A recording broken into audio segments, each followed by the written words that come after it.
For all the people who claim that Larry Bird was great because he played with so many legendary players, they have never heard of this.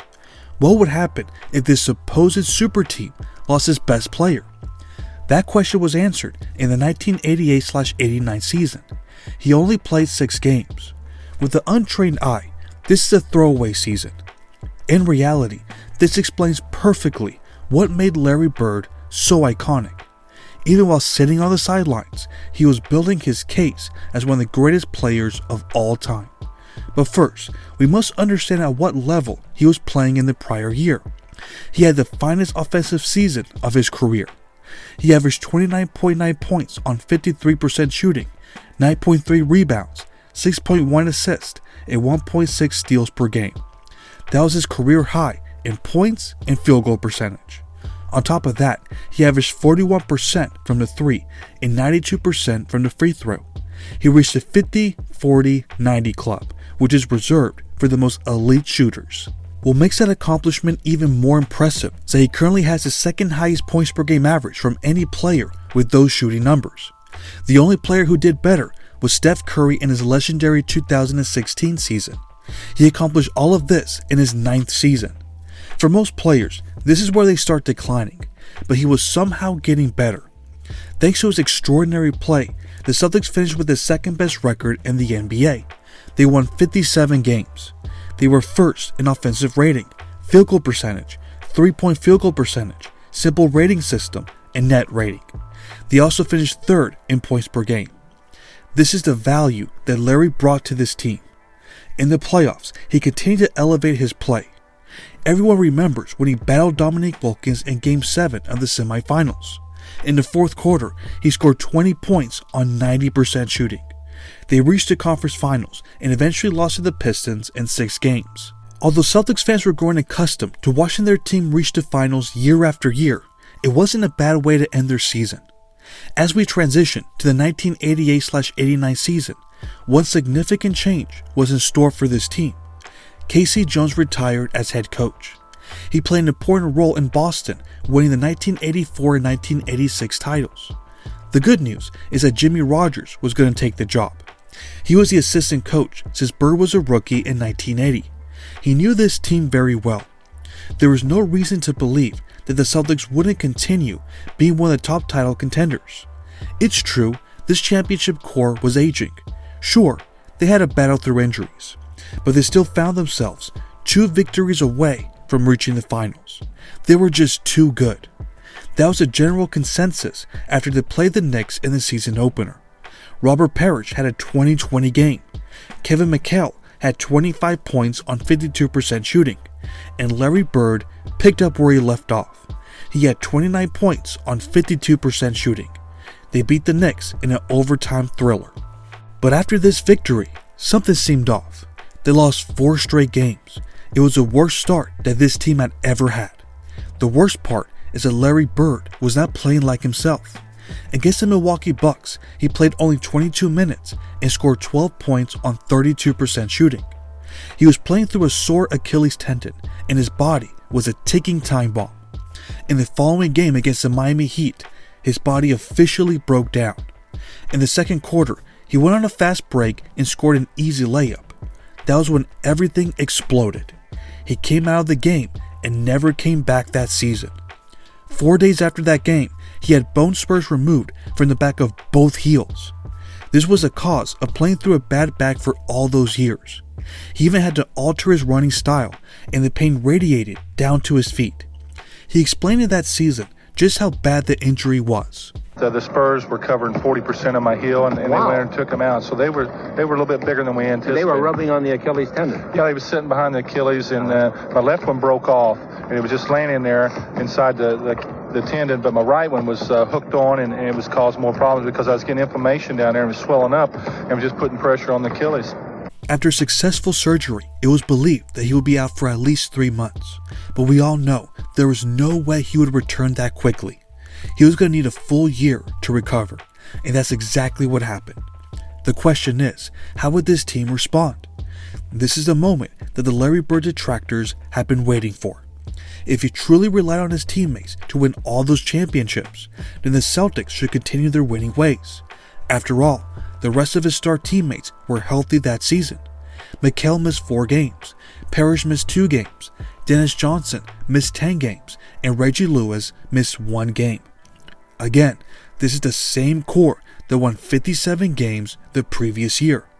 They went from that to having a 42-40 record.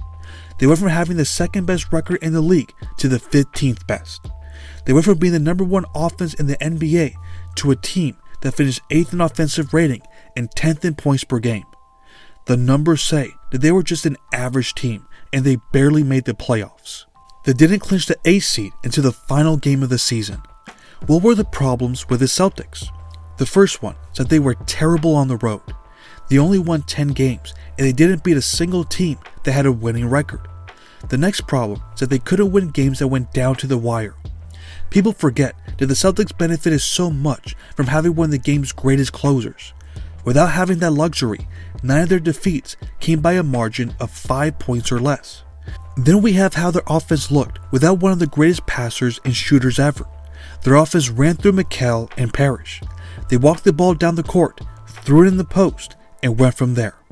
Without the creative passing abilities of Bird, their offense was much more predictable, and therefore easier to defend against. This team was searching desperately for solutions. They even decided to trade Danny Ainge in the middle of the season for some young talent. They received Ed Pinckney and Joe Clean from the Sacramento Kings. But they weren't going to solve the Larry Bird problem. In the playoffs, the Celtics looked lost. The Detroit Pistons held them to under 100 points throughout the entire series. The Pistons swept the Celtics. This was life without Larry Bird. A forgettable regular season that ended with a first-round sweep. Is there any more proof needed of how valuable he was for Boston? If you still aren't convinced, let's check out what happened in the following season. Larry was back, but it was obvious that his best days were behind him. Check out the difference between the 1988 and the 1990 season. This was not the same player. We're talking about someone who was always criticized for his lack of athleticism, but that was even more noticeable from this point forward. He had no athletic advantage over any player who was guarding him, but that didn't mean anything. He was still more than capable of dominating anyone. In just his 5th game back from a year-long absence, he had 50 points on 76% shooting, 13 rebounds, and 7 assists against the Atlanta Hawks. He had an additional 6 40-point games. That includes his performance against the Seattle Supersonics. He gave them 40 points on 63% shooting, 11 rebounds, and 10 assists. That was only one of the 10 triple-doubles he had that season. This is what Boston was missing. Let me remind you that they made no major additions in the offseason. This was essentially the same team with the same head coach, and they won 52 games. A limited Larry Bird added 10 victories. They were once again one of the top teams in the league, and their offense was clicking.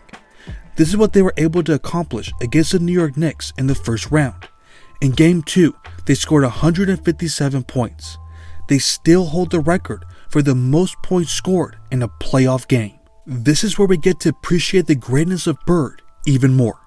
Everything that he accomplished from his rookie season to 1988 was nothing short of spectacular. You aren't going to find many players who had a better 9-year run. He won 3 straight regular season MVPs and 2 finals MVPs. He won 3 titles. The Celtics failed to reach the conference finals once out of those 9 years, and they reached the finals 5 times. For those unfamiliar with the history of the game, they point to the quality of his teammates as the primary reason why he was so successful during that run. There is no question that he played with some all-time great players. No one is denying that. But we saw exactly what the consequences were if you took him away. This was not the same team. If you saw him play, you know exactly why they struggled so much without him. For those who don't, I will allow one of the players who played against him to explain what made him so great. This is what Jim Peterson, former player of the Houston Rockets, said about Bird to the Washington Post. Quote, "I've never seen anyone who could demoralize a whole team like he can. It's like he doesn't need teammates. It's just him, 1-on-5, and he almost beats you single-handed. It's the way he does it. He gets you down and then breaks your back. End of quote. I'm telling you, he didn't need great teammates to impact the game. He could make any team look like a championship contender. The way he viewed the game was unlike anything we've ever seen. When he was at his peak offensively, the Celtics won 57 games. When he came back and wasn't the same player, they still won over 50 games. He was just different. He simply knew how to win games, and he could do it in so many different ways. It took him being sidelined for an entire season for the basketball world to truly appreciate how legendary of a player he was. But what about you all? What do you remember the most about those seasons? What was the biggest reason why the Celtics struggled so much in 1989? Let me know in the comments. Thanks for watching.